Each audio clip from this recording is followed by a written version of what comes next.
Fala, meus amigos, sejam bem-vindos mais uma vez ao canal Marcelo Benevides Advogados Associados. Hoje nós estamos aqui, não conseguimos gravar a live ontem. Normalmente nós temos disponibilizado alguns dos nossos vídeos aqui no nosso canal do YouTube, mas a gente não conseguiu gravar. Por isso a gente vem aqui e fazer um pequeno resumo. E aí, o que a gente vai falar hoje? A gente vai falar sobre o funcionamento da justiça. A justiça está aceitando o divórcio? A justiça não está aceitando? Como está o aumento dos casos relacionados à Covid-19, ao coronavírus? O aumento das agressões devido ao coronavírus? Isso e muito mais nós vamos falar aqui logo depois da vinheta. Fica aqui com a gente.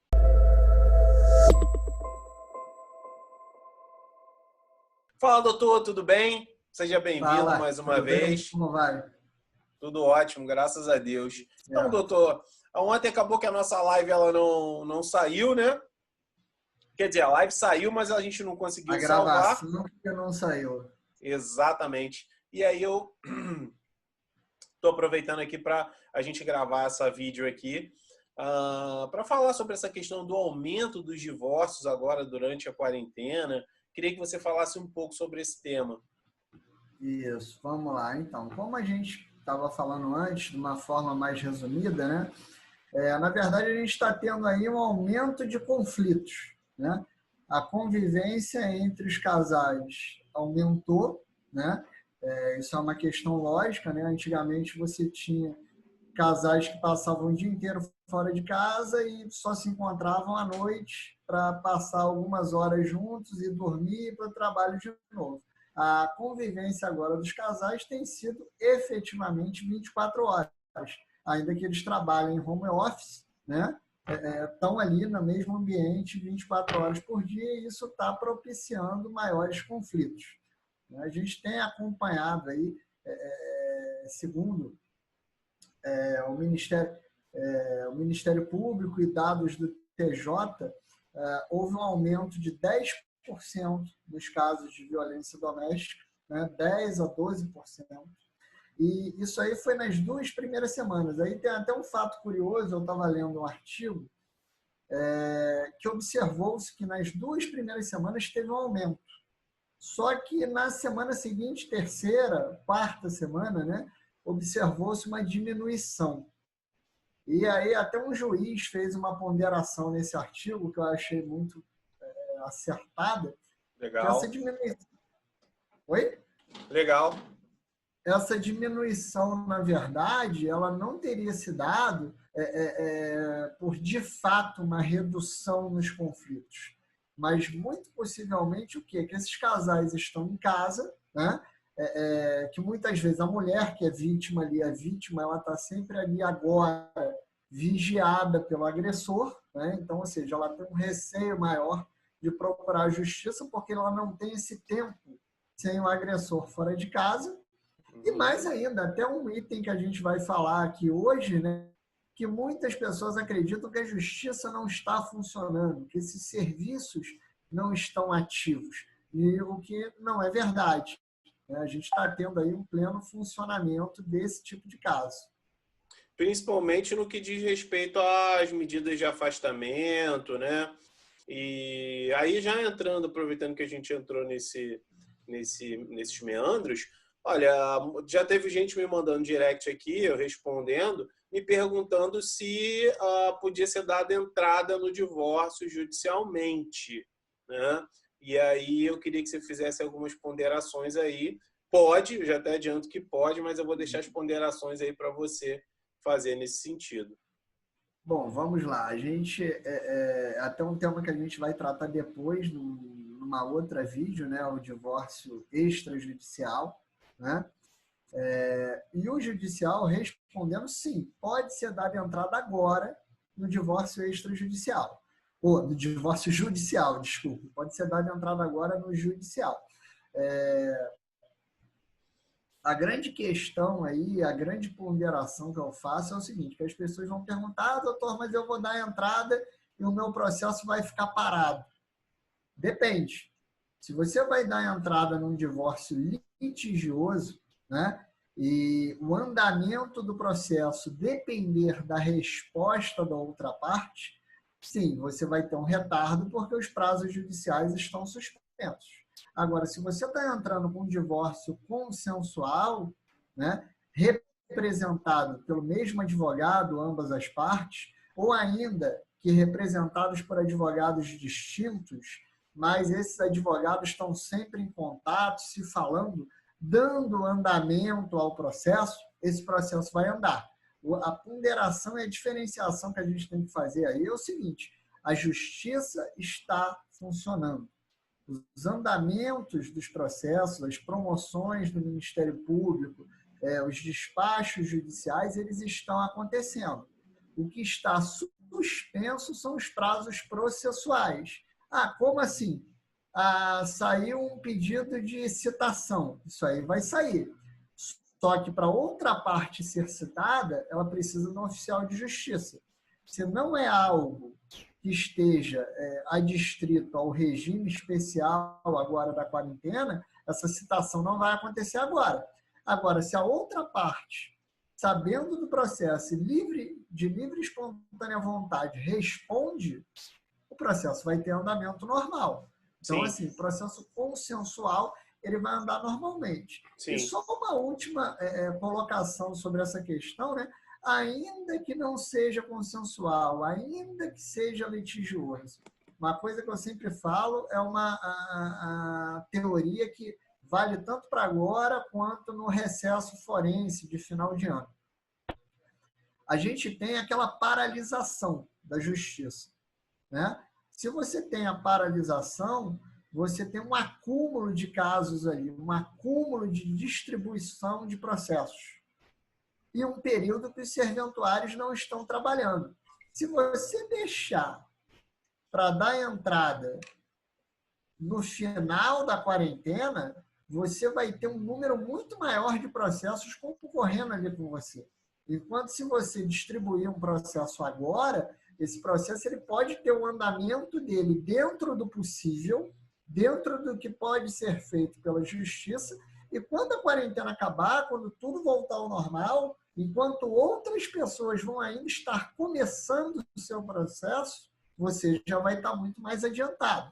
Então, eu não vejo prejuízo nenhum em não acionar agora, né? Quanto antes, melhor, para se livrar dessa situação. Só uma coisa aqui, pessoal, é muito importante nesse momento. Quando o doutor Rodrigo ele fala em divórcio consensual, assim, para quem não é do direito, né, para quem não é advogado e quem não atua na área, divórcio consensual é aquele onde as partes convergem, onde as partes chegaram ao denominador comum em relação ao pagamento de pensão alimentícia, guarda dos filhos, visitação. Tudo ali está resolvido entre um cônjuge e o outro cônjuge. Eu ia falar entre o homem e a mulher, mas pode ser a mulher e outra mulher, um homem e outro homem. Tudo está ali resolvido. Eles já decidiram que o valor de pensão, se tem pensão, partilha de bens, todas as coisas ali elas vão ser decididas em comum acordo. Então, trazendo isso para ser mais claro possível, quando as partes elas estiverem em comum acordo, o divórcio ele vai ter um desfecho mais rápido. Correto, doutor? Sim, e sem a necessidade de audiência na maioria das vezes, na grande maioria. Até aproveitando essa complementação que você fez, né, é importante aí, a gente falou disso na live, né? Não adianta as partes estarem de comum acordo, mas, por exemplo, elegerem um valor de pensão que é absurdo. O que eu quero dizer com isso? Sim. Você tem um casal onde é um médico e uma dentista, né? Um médico, uma engenheira, enfim, um advogado e pessoas que sabe-se que têm uma renda um pouco maior e elas, de comum acordo, estipulam uma pensão num valor baixo. Como existe um menor envolvido, se houver um menor envolvido, o Ministério Público, aí, como fiscal da Justiça, ele vai travar esse acordo. Ele vai questionar por que esse valor tão baixo. Vem cá, quanto que você ganha? Por que você está oferecendo isso? Né? Então, é importante, não basta só o comum acordo.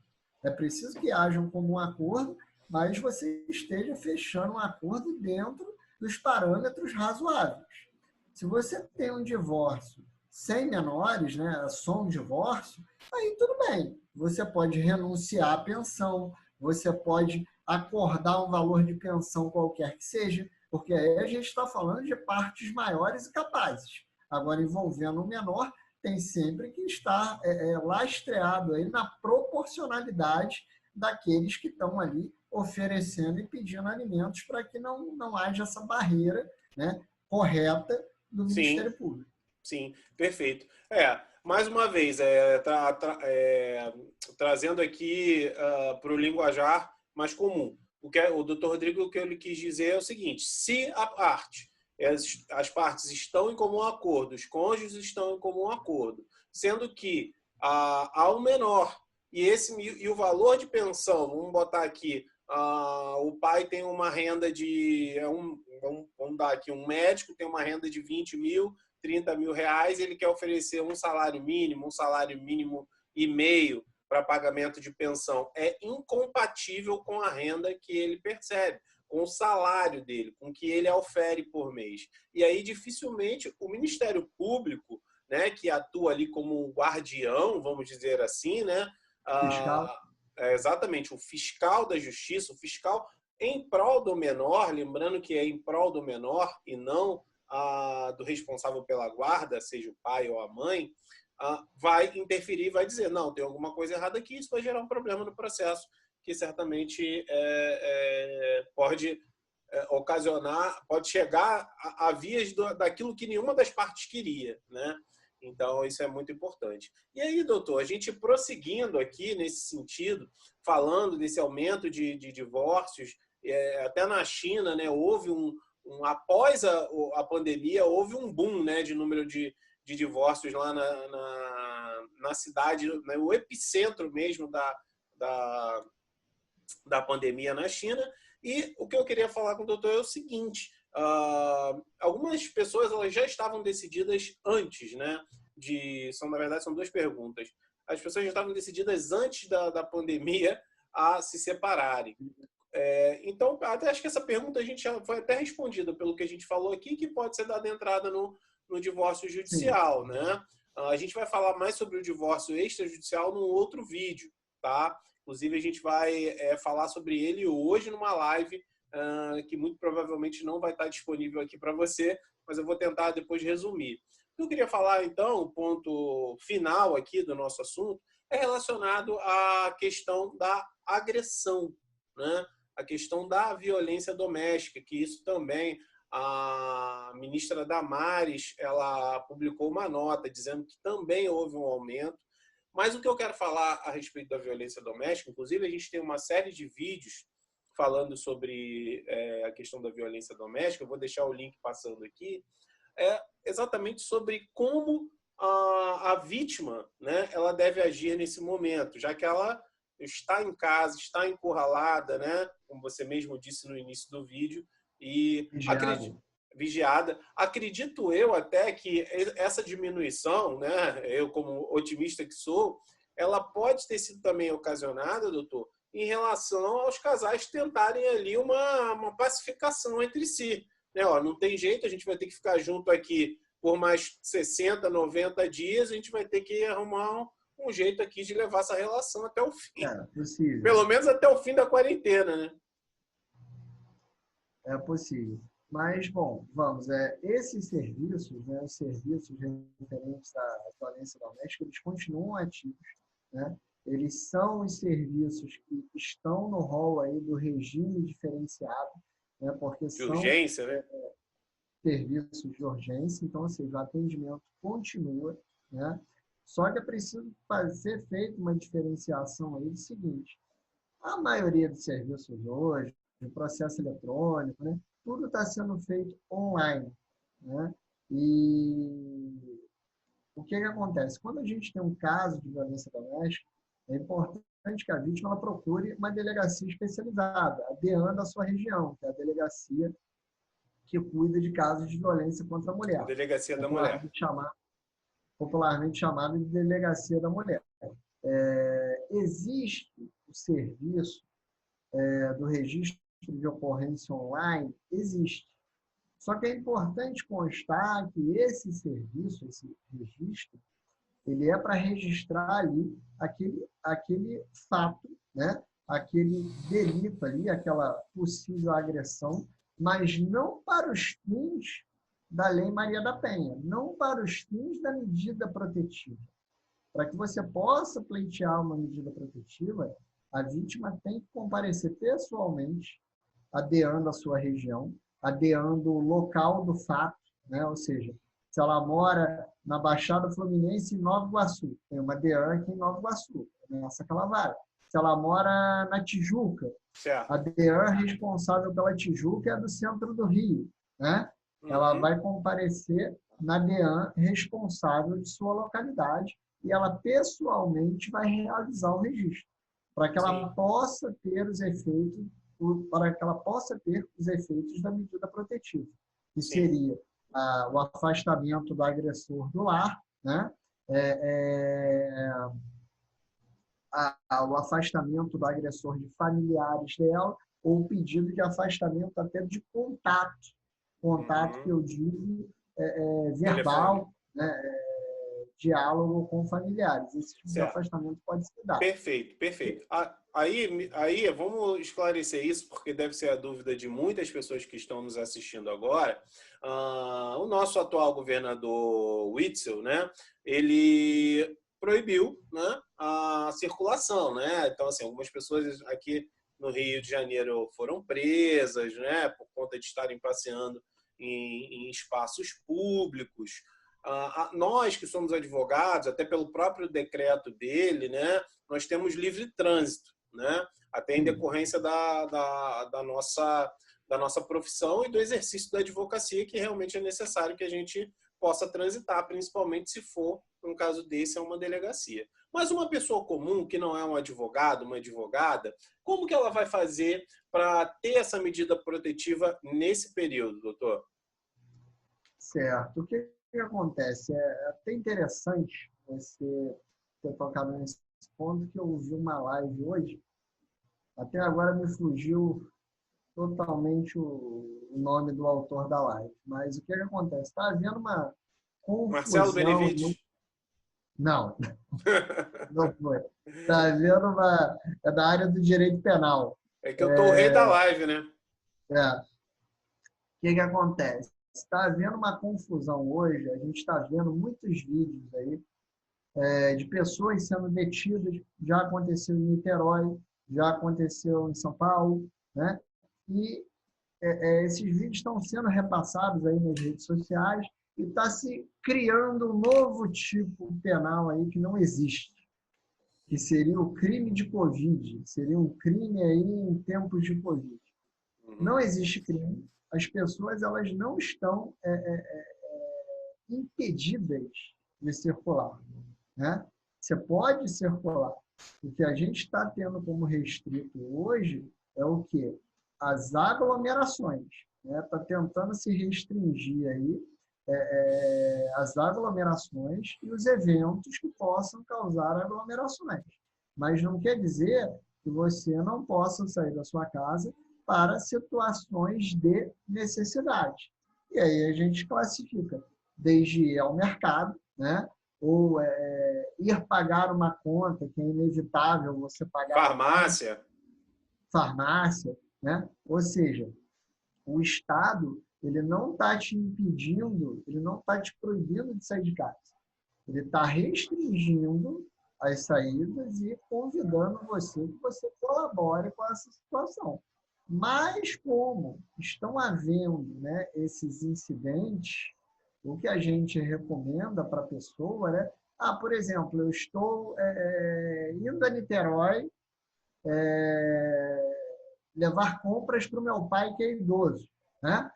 Carregue consigo ali um comprovante de que seu pai reside em Niterói, né? É um comprovante da idade dele, né? Eu estou indo na delegacia fazer um registro, né? Leve com você o endereço da delegacia que você está indo, ou se você fez algum contato prévio por e-mail, recebeu instruções, né? Ou se você tem algum tipo de protocolo, leve isso com você. Nesses casos, as pessoas, realmente, eu não tenho observado problema de nenhuma pessoa que tenha precisado, de fato, fazer alguma atividade necessária. O que eu vi, né, o que me passaram aí, mas eu não sei o inteiro teor, eram pessoas detidas porque estavam caminhando na praia, né? Sim, Se na aglomerando praça, num local que já foi tido como restrito, né? sim. Mas a gente não tem maiores notícias aí. E delito em força disso, não existe nenhum delito ainda Legal, criado, não existe legal. nenhuma lei para isso. Legal, legal. E assim, a gente até aconselho você que está assistindo esse vídeo aqui, deixa eu me colocar aqui na imagem, até aconselho você que está assistindo esse vídeo, que tem interesse sobre esse assunto, que veja a nossa playlist, foram vários vídeos, vários especialistas, até psicólogos, psiquiatras falaram nessa série de vídeos, mas caminhando dentro desse assunto aqui, nisso que a gente está falando, doutor, eu queria falar o seguinte, acendi a luz agora aqui, que ficou um pouco escuro. O divórcio, né, a gente falou de divórcio aqui um pouco mais cedo, mas o divórcio, existe um projeto de lei que trata da questão da prioridade no divórcio relacionado a casos em que tenha ocorrido a violência Sim, sim. doméstica. Sim, queria que você falasse também um pouquinho sobre isso, que foi até um assunto que a gente falou na live, né? Sim, sim, sim. Bem lembrado. Se você não tivesse lembrado, eu tinha passado batido aqui por mim. Deixa eu botar aqui. O que acontece? As vítimas de violência doméstica, né? Existe aí um projeto, um aditivo na Lei Maria da Penha, que as vítimas de violência doméstica teriam a tramitação processual do seu divórcio, né, e das situações ali correlatas, né, que seria a partilha de bens, a pensão alimentícia, né, abreviadas, aceleradas, né, teriam prioridade. Como assim? Olha, você foi vítima de violência doméstica. Muitas vezes a vítima de violência doméstica ela é dependente financeiramente do agressor. Então, quando o agressor deixa esse lar, seja pela medida protetiva, ou seja por livre e espontânea vontade, muitas vezes ele deixa de arcar com os custos desse lar. E aí a vítima fica absolutamente desamparada. Então, pensando nisso, né, o pedido de alimentos ele vai ter prioridade, né? Ele vai ter um andamento mais rápido em função dessa situação de violência doméstica. Uma eventual partilha de bens, se para essa partilha de bens a pessoa depende da sua sobrevivência, vai ter um andamento processual privilegiado aí. Só que aí é um ponto, né, que eu pelo menos eu gosto de esclarecer, né? O que é essa prioridade? O que é esse abreviamento de tempo? Isso quer dizer que eu vou estar divorciado em um mês? Não, né? Você vai ter um tratamento prioritário, tratamento privilegiado, assim como tem um idoso, assim como tem toda e qualquer pessoa que esteja elencada ali, esteja ali listada no rol de pessoas de tratamento diferenciado em virtude de uma condição. Só que uma coisa que a gente tem que ter em mente, agora a gente não está no regime normal da justiça. A gente está num regime diferenciado por conta do coronavírus, né? A justiça está funcionando? Está. Só que os servidores estão trabalhando de home office, né? A justiça está funcionando? Está. Só que os oficiais de justiça estão cumprindo somente alguns tipos de mandato. Então, por mais que você detenha uma prioridade, por mais que você tenha uma prioridade, o atual momento vai trazer uma certa morosidade. Então, assim, é preciso ter paciência e ninguém vai conseguir solucionar um processo antes de 3, 5 meses, né? Pode até acontecer antes. Rodrigo, eu tive um processo que acabou bem antes. Ótimo, excelente. Mas é preciso ter em mente que a gente pode ter aí uma demora em função dessa situação especial que estamos passando. Sim, perfeito. Legal. Acho que a gente matou por aqui, né, doutor? A gente encerrou aqui, acho que as principais as principais dúvidas, né? E conseguimos também aqui fazer um mix, né? Daquilo que a gente falou lá na live, né, de ontem, né? Então, eu queria agradecer ao doutor mais uma vez. Em breve aí a gente vai estar publicando novos vídeos. E é isso. Se inscreva no nosso canal. Não sei se eu falei isso lá no início. Se inscreva no nosso canal, ativa o sino para receber as notificações e curta esse vídeo. Até a próxima. Até a Obrigado. próxima.